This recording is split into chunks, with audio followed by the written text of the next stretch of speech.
ଆମ ସହିତ ପୁଣି ଯୋଡ଼ି ଅଛନ୍ତି ପୂର୍ବ ସଭାପତି ବିପିନ ଭାଇ ଭାଇ ଆପଣଙ୍କୁ ସ୍ୱାଗତ ଜଣାଇ ଆମ ଚ୍ୟାନେଲ ମାଧ୍ୟମରେ କ'ଣ କହିବେ ଯୋଉଭଳି ଆମେ ଦେଖିବା ଚାଇନାରେ ପୁଣି କରୋନା ଭଳି ମହାମାରୀ ଆଉ ଏକ ଆକ୍ରାନ୍ତ ଆସୁଛି ଯାହା ପାଇଁ ସାରା ବିଶ୍ୱ ଏଇନା ଚିନ୍ତିତ ଅଛି ତ ଭାରତ ପ୍ରତି କ'ଣ ଏହାର ପ୍ରଭାବ ପଡ଼ିବ?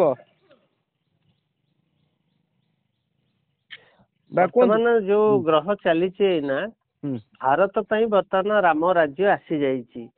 ରାମ ରାଜ୍ୟ ଭାରତ ପାଇଁ ଆସି ଯାଇଛି। ଆପଣ ମାନେ ଓଡ଼ିଶାବାସୀ ଭାରତବାସୀଙ୍କି ମୁଁ ଗୋଟିଏ କଥା କହିବାକୁ ଚାହୁଁଛି, ପ୍ରଭୁ ଶ୍ରୀରାମ ଥିଲେ ଅସୁର ମାନଙ୍କର ସଂହାର କରୁଥିଲେ। ଅସୁର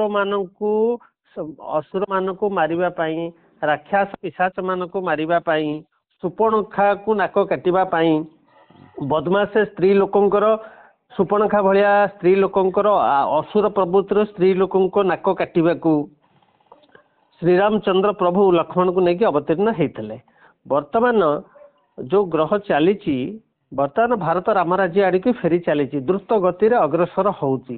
ତେଣୁକରି ଆସୁରିକ ଶକ୍ତି ମାନଙ୍କର ନାଶ ହବ। ଅସୁର ମାନେ କ'ଣ କରିଛନ୍ତି, ଛଦ୍ମବେଶରେ ଆମ ସନାତନ ଧର୍ମାବଲମ୍ବୀ ଲୋକମାନଙ୍କ ଭିତରେ ଛଦ୍ମବେଶରେ ଧାରଣ କରିକି ପଶି ଯାଇଛନ୍ତି। ଭାରତର ଯେ ଆପଣ ମାନେ ଜାଣିବା ଦରକାର ଯେ ବର୍ତ୍ତମାନ ଯୋଉ ଗ୍ରହ ଆସିଛି, ଶନି ମୀନ ରାଶିକି ଯାଉଛି ମାର୍ଚ୍ଚ 30 ତାରିଖ।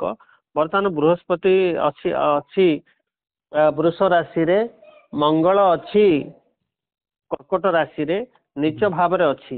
ତେଣୁକରି କରୋନା ମହାମାରୀ ଠୁ ଆହୁରି ବିପଜ୍ଜନକ ମହାମାରୀ ଏବେ ପୃଥିବୀକି ଗ୍ରାସ କରିବ। ଭାରତରେ ତାର ପ୍ରଭାବ ବହୁତ କମ ରହିବ, କାରଣ ଭାରତରେ କେବଳ ଦେବତା ମାନେ ହିନ୍ଦୁ ହେଲେ ଦେବତାର ସ୍ୱରୂପ, ଆଉ ହିନ୍ଦୁ ସ୍ତ୍ରୀ ହେଲେ ଦେବୀ।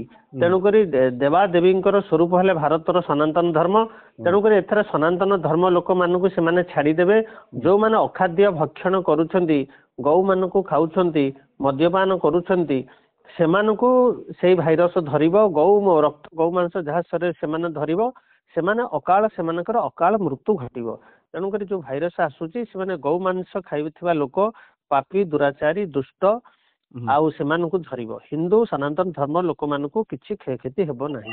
ଆଉ ରହିଲା ବାକି ଯୋଉ ପଡୋଶୀ ଦେଶ ବା ବିଶ୍ୱ ସମସ୍ତଙ୍କୁ ଗ୍ରାସ କରିବ, ସମସ୍ତେ ଅକାଳରେ ମୃତ୍ୟୁବରଣ କରିବେ। ଯୋଉ ଭାଇରସ ଆସୁଛି ସେଟା ଜାଣି ଶୁଣିକିରି ଚାଇନା ଛାଡୁଛି, ଆଉ ଏଇଟା ପୃଥିବୀ ସାରା ବର୍ତ୍ତମାନ ପରିବ୍ୟାପ୍ତ ହେଇଯିବ।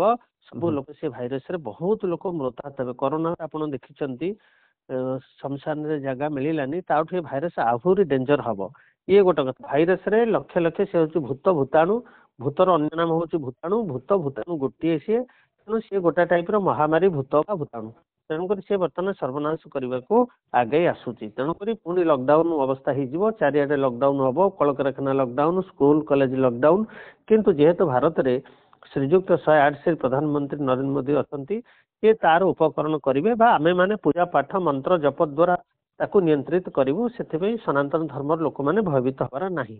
ଭାଇରସ କିନ୍ତୁ ବହୁତ ପ୍ରଚଣ୍ଡ ବେଗରେ ଭାରତ ଆଡ଼ିକି ମାଡ଼ି ଆସୁଛି, ବହୁତ ଭୟଙ୍କର ରୂପରେ ମାଡ଼ି ଆସୁଛି। ତାର ବିଭୀଷିକା କରାଳ ଛାୟା ଦେଖେଇବ, ଖାଲି ମୃତ୍ୟୁ ମୃତ୍ୟୁ ମୃତ୍ୟୁ। ଶ୍ମଶାନ 24 ଘଣ୍ଟା ଜଳିବ, ଶ୍ମଶାନ 24 ଘଣ୍ଟା ଜଳିବ। ହର ହର ମହାଦେବ।